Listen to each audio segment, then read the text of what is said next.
खुश है जमाना, आज पहली तारीख है। खुश इसलिए कि पहली तारीख को तनख्वाह आती है, लेकिन खटाखट गारंटी वाले राहुल गांधी की पार्टी कांग्रेस की हिमाचल प्रदेश सरकार इस महीने की सैलरी और पेंशन अभी तक दे नहीं पाई है।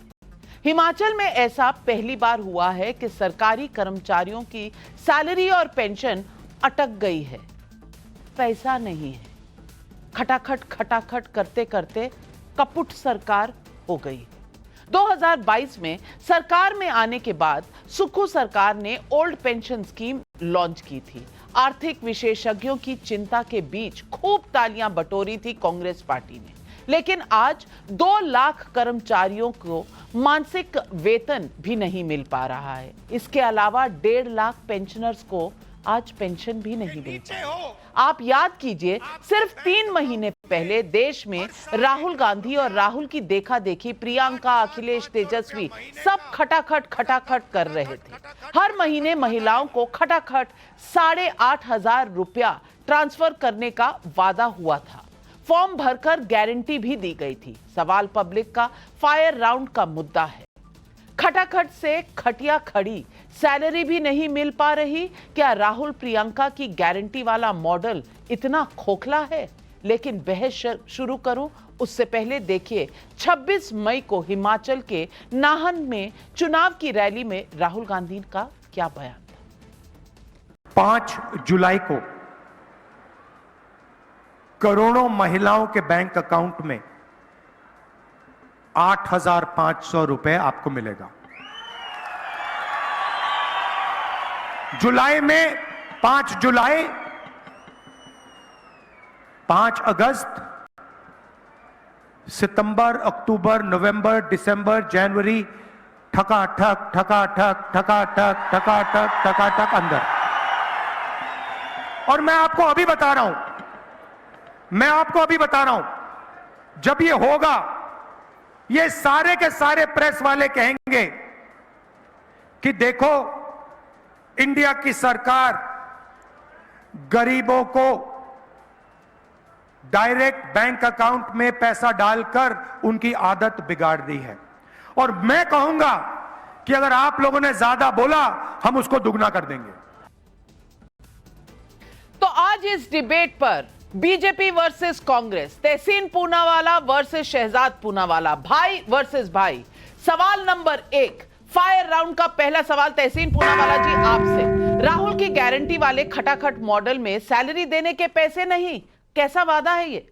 10,000 करोड़ केंद्र सरकार के आने बाकी है। इसके अलावा 3,000 करोड़ जो न्यू पेंशन स्कीम के वो आने बाकी है, और 13,000 करोड़ यहाँ पे बीजेपी के प्रवक्ता है इमीडिएटली ट्रांसफर कर दे। और ओल्ड पेंशन स्कीम लागू करने की वजह से कोई फाइनेंशियल मेस नहीं आया। मैं ये बात गारंटीज के साथ आपको खटाखट कह रहा हूं, फटाफट आपकी शो के। शहजाद पूनावाला, कोई मैस नहीं है, आप पैसा नहीं दे रहे, लेकिन पहली बार हिमाचल में कर्मचारियों को, सरकारी कर्मचारियों को आज सैलरी नहीं मिली है। कौन है इसके लिए रिस्पॉन्सिबल? देखिए, जहां पर भी कांग्रेस सत्ता में आई वहां पर बर्बादी और कंगाली लाई, क्योंकि वहां पर वो लूट मचाए और लूट के बाद ये गारंटी स्कीम को लाए। मुझे बताइए कि केवल हिमाचल की थोड़ी बात है, कर्नाटका में भी तो 50-60 हजार करोड़ की गारंटी स्कीम की बात की, वहां पर वादा पूरा नहीं कर पा रहे। हिमाचल में भी, कर्नाटक में भी वादा तोड़कर अब वहां पर भाव और दाम बढ़ा रहे हैं आम जनमानस के लिए, और सैलरी भी टाइम पर नहीं दे पा रहे। मैं बोल रहा हूं कि सैलरी कितनी है?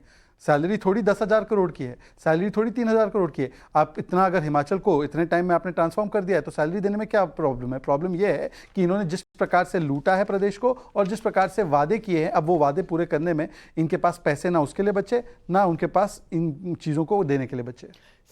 फायर राउंड नंबर 2, सवाल तहसीन पूनावाला जी आपसे। हिमाचल में सैलरी रुकने के बाद फ्री पॉलिटिक्स पर ब्रेक लगेगा। आपने तेलंगाना, कर्नाटका, हिमाचल सब जगह यही मॉडल इस्तेमाल किया है। क्या अब हरियाणा, महाराष्ट्र, झारखंड में भी यही मॉडल चलेगा? हिमाचल भारत का सबसे अमीर स्टेट होगा, ये फिस्कल प्रूडेंस चल रहा है। 1 नंबर 2, पैसे वालों से सब्सिडी लेकर गरीबों को वेलफेयर स्कीम दिया जा रहा है, कोई किसी को फ्री नहीं दिया रहा है, उनको उनका हक दिया जा रहा है। मैं दोबारा से कह रहा हूं 2022 से 10,000 करोड़ और 3,000 करोड़ पेंडिंग है केंद्र सरकार से, वो कब दे रहे हिमाचल को, पहली बात। और दूसरी बात कि बाकी जीएसटी का भुगतान कब हो रहा है उसकी डेट बता दे हिमाचल को। 95,000 करोड़ का आपके ऊपर डेट बर्डन है, मतलब आपने ऋण लिए हुए हैं, आपके पास पैसे नहीं है देने के लिए। 95,000 करोड़, 86,000 करोड़, आपके आंकड़े गलत है। 86,000 करोड़ उन्होंने छोड़े, 31 मार्च 2025 जो यही फाइनेंशियल ईयर का अंत है, ये नंबर 95,000 करोड़ होगा। अभी 26 आप अभी 86,000 करोड़ कह रहे हैं, ये 95,000 करोड़ मार्च 31 2025 में हो जाएगा इस फाइनेंशियल ईयर में। और आप कह रहे हैं हिमाचल सबसे रिच उन्होंने 76,000 करोड़ का डेट छोड़ा है, रिच राज्य है। शहजाद पूनावाला, देखिए झूठ बोलने के अंदर अगर किसी की पीएचडी होती है वो तहसीन पूनावाला की होती है। तहसीन पूनावाला से बताइए कि ना केवल जीएसटी कोई बकाया नहीं है, ना केवल कोई स्टेट को तो ज्यादा कंट्रीब्यूशन मिल रहा है मोदी सरकार के तहत, परंतु ये पूछा जाना चाहिए कि ये कहते हैं कि हमारा इतना डेट है, हम लोग तो गरीबों के लिए काम करें, 6 रुपया डीजल का बढ़ा दिया। और दूसरी बात ये बता दिया जाए कि जो जिस प्रकार से हिमाचल प्रदेश में लगातार इन्होंने जो पॉलिसीज अपनाई है, अभी सुक्खू जी कहते हैं पता है क्यों डेट बढ़ा है, क्योंकि वहां पर स्कूल और हॉस्पिटल बनाने का काम भाजपा की सरकार कर रही थी, इसलिए डेट बढ़ गया। मतलब कि इनके हिसाब से स्कूल और हॉस्पिटल बनाना ये गलत काम है जनता के लिए। ये सुक्खू जी का अभी का बयान है। सवाल तीसरा मैं पूछूंगी, फायर राउंड में तीसरा सवाल, मोदी को मात देने के लिए राहुल केजरीवाल रेवड़ी कल्चर के भरोसे आगे के भी चुनाव लड़ेंगे, और तहसीन पूनावाला देश की जनता कहां जाएगी, राज्यों की जनता कहां जाएगी अगर हर राज्य में यही फ्री बांटो वोट बटोरो वाली राजनीति चलेगी? महाराष्ट्र में क्या कर रही है, लाडली बहन योजना, अन्य राज्यों में स्कूटी दे रहे हैं, मध्य प्रदेश के अंदर इन्होंने वो स्कूटी गरीबों को स्कूटी वेलफेयर स्कीम है।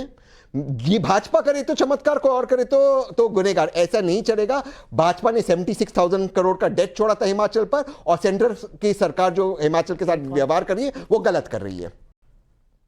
जवाब दीजिए। लाडली बहन, लाडला भाई, ये तमाम स्कीम जो आप भी चला रहे हैं कई राज्यों में, तो ये भी तो वही है, फ्रीबी कल्चर। देखिए मुझे लगता है कि कांग्रेस पार्टी को यह बताना चाहिए कि क्या वो मोदी के भरोसे बैठे थे अपनी स्कीम को लागू करने के, मतलब केंद्र सरकार पैसा देगा तब उनकी स्कीम लागू होगी। और अगर उनको ऐसा लग रहा था कि कोई पैसा नहीं दिया गया है तो अभी तक वो चुप बैठे थे, सैलरी देने तक वो चुप बैठे थे।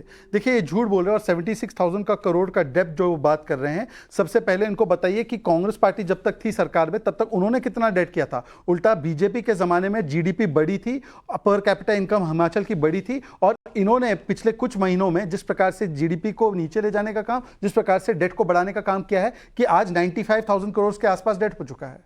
मैं सवाल आपसे तहसीन पूनावाला ये भी पूछूंगी, जो 9 पहाड़ी राज्य हैं उसमें सबसे ज्यादा कर्जा हिमाचल की सरकार के ऊपर है। मैं पूछना चाहती हूं क्या स्कीम है आपके पास कि ये सरकार कम से कम कर्मचारियों को, और जो ओल्ड पेंशन स्कीम आपने प्रॉमिस की है वो लोगों को पैसे दे तो सके? लेकिन आविका जी मैं आपकी बहुत रिस्पेक्ट करता हूँ। ओल्ड पेंशन स्कीम तो 2003 के पहले तो उनको मिलनी ही थी। जो 2003 के बाद जो एम्प्लॉयज जो न्यू पेंशन स्कीम में थे, ओल्ड पेंशन स्कीम जिन्होंने चुना है, उनका तो मैच्योरिटी 10 साल बाद हो रहा है। वो तो 10 साल बाद 1,000 करोड़ रुपए देना है। 10 साल तक आप वो तो 10 साल बाद 1,000 करोड़ देना है ना। लेकिन सुन लीजिए सुन लीजिए, लेकिन उसके चलते जो 2,000 करोड़ रुपए केंद्र की सरकार के पास पेंशन के पड़े हुए वो तो दे दीजिए स्टेट को, क्योंकि स्टेट ने ओल्ड पेंशन स्कीम लागू किया, वो तो आप नहीं दोगे। ऐसा है, देखिए देखिए तहसीन पूनावाला कोई पार्टी को रिप्रेजेंट नहीं करते तो ये आके झूठ बोलते हैं। इनको बोले ओपीएस इतनी बढ़िया स्कीम है तो नेशनल मैनिफेस्टो में क्यों नहीं डाला? कर्नाटका में ओपीएस का है, तेलंगाना में ओपीएस का है। तहसीन पूनावाला ने इस पूरी डिबेट में एक के बाद एक झूठ बोला है। आप जाकर चेक कीजिए, हमने कोई 76,000 करोड़ का डेट नहीं छोड़ा था। आप जाकर चेक कीजिए कि कोई पैसा सेंटर का बकाया नहीं है। इनफैक्ट सेंटर ने ज्यादा कंट्रीब्यूशन किया है। पर तहसीन पूनावाला क्योंकि कोई पार्टी से नहीं आते, वो एक विशेषज्ञ के रूप में आते, वो झूठ बोलकर निकल जाते हैं। ये मैं नहीं कर सकता क्योंकि मैं भाजपा का ऑफिशियल प्रवक्ता हूं। एक लाइन। फायर राउंड नंबर 4, सवाल यह है कि मोदी विकसित भारत की बात कर रहे हैं 2047 तक। क्या यह खटाखट मॉडल देश को पीछे ले जा रहा है? आज बहुत ही रिस्पॉन्सिबिलिटी से इसका जवाब। वेलफेयर करना ये स्टेट और राज्यों का कर्तव्य है। और अगर कोई देश को पीछे ले जा रहा है वो भाजपा की सरकार है। क्यों ऐसे होता कि जितने भी विपक्ष के राज्य है उनको सुप्रीम कोर्ट जाना पड़ता है अपना अधिकार लेने के लिए, चाहे वो केरला हो, चाहे अन्य साउथ के राज्य हो, चाहे वो हिमाचल हो, आज वो तरस रहे। और क्यों जो भाजपा स्टेट राज्य उनको पैसे मिलते हैं, ये शहजाद सवाल पूनावाला, है। ये कौन सा वेलफेयर है जहां पहली तारीख को सरकारी कर्मचारियों को पैसे ही नहीं मिलते, उनको सैलरी ही नहीं मिलती और पेंशनर्स को अपनी पेंशन नहीं मिलती? ये कैसा वेलफेयर राज्य है हिमाचल? ये नए वेलफेयर की परिभाषा है जहां पर पेट्रोल, डीजल, दूध, पानी, बस के फेयर के दाम तो बढ़ा दिए जाते हैं और लिकर जो है, प्रीमियम लिकर के दाम घटा दिए जाते हैं। ये कांग्रेस का वेलफेयरिज्म धीरे धीरे चढ़ता है, जैसे इंटरनेशनल लिकर, क्योंकि कर्नाटका में भी इन्होंने इंटरनेशनल प्रीमियम लिकर के दाम कम कर दिए हैं और पानी के दाम बढ़ा दिए हैं, और इसको ये नया समाजवाद बोलते हैं। ये तहसीन पूनावाला है। और जनता को एहसान फरामोश बोला है नेताओं ने कर्नाटका में। यही सवाल है आज अगर खर्चोगे तो कल क्या खाओगे? और क्या खटाखट मॉडल में आज हिमाचल की जो दशा है कल तेलंगाना और कर्नाटक की होगी? ये सवाल सोचने वाला है। वोट दीजिए तो सोचिए कि आज के लिए जीना है या कल अपने बच्चों के लिए भी कुछ छोड़ना। आज सवाल पब्लिक का शो पर बस इतना ही। लेती हूं आपसे इजाजत। शहजाद और तहसीन पूनावाला का धन्यवाद करती हूं, लेकिन